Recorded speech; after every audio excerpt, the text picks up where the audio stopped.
Треба и понатаму да биде пример за афирмација, за миролюбивата политика и фактор на стабилност во регионот.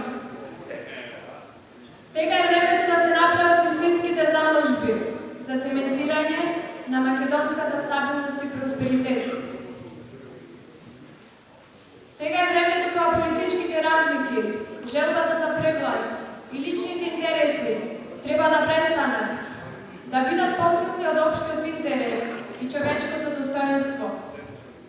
Сега е времето да се обноват нашите економии после полувеков непромашени економски политики. Сега е времето кога треба да го вратиме сјајот на македонското семејство и да изградиме подобар свет за нашите деца. Сега е времето да се биде праведен и да им се служи на граѓаните. Оваа конвенција е во функција на реализација на нашиот концепт. Оваа конвенција е уште еден сигнал дека ВМРО-ДПМНЕ има внатрешен капацитет да осигура демократски и правилен избор за престојните локални избори. Конечно, оваа конвенција е најсилната порака дека нашите политики имаат препознатливост која е прифатена и поддржана од нацијата. Драги пријатели, го повикувам на сцена човекот кој има значаен долгогодишен придонес во креирањето на политиката на ВМРО-ДПМНЕ, која е препознаена и прифатена од граѓаните. Го повикувам на сцена членот на извршниот комитет на ВМРО-ДПМНЕ, господинот Александар Николовски.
Заеднички да го поддржите и кандидатот за градоначалник и советничката листа, за да имаме еден севкупен успех. Она што би сакал да го кажам, пред да презентирам дел од програмата која што денес ја имаме, сега хронично случување во државата. гледате дека се соочуваме со